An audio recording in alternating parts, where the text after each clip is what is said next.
This joint exercise, delayed for a few hours after dry heat and the use of explosives, triggered a grass fire inside Fort Magsaysay in Nueva Ecija.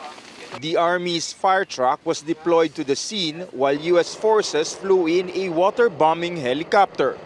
Those unforeseen scenarios and test our ability to respond on those things, and it really tests our decision-making in the ground. The Army says wildfires are common during summer in the hilly open fields around Fort Magsaysay.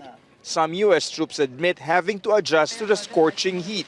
One of the risk mitigation factors what we have to come up, or that we came up with, was making sure that we have shaded areas for our troops and a place for them to downgrade.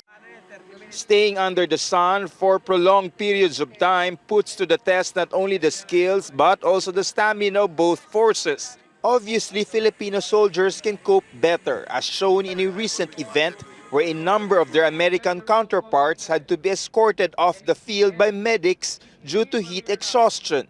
But Filipino forces also say they will also likely find it difficult to adjust if they are sent to colder countries. Some Filipino-American soldiers seem to relish their deployment here for balikatan.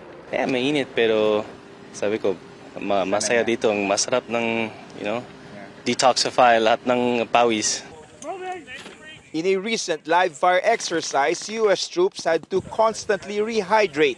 They said that both the weather and terrain pose the major challenges in operating in tropical countries like the Philippines. It is absolutely imperative that we get into environments like this in order to acclimate not only ourselves but our equipment and really test our capabilities and limitations operating here so that we can enhance what we try to do in the future. It's definitely a whole different experience with the heat and the humidity, so it's just an overall different expectations.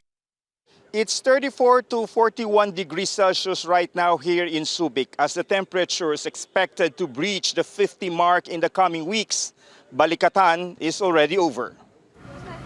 Since the joint exercises began, medical teams and military ambulance trucks are always on standby to look after both Filipino and American troops because the balikatan also entails joint forces having to adapt to the climate and the environment as part of enhancing their interoperability. From Zambales, David Santos, CNN Philippines.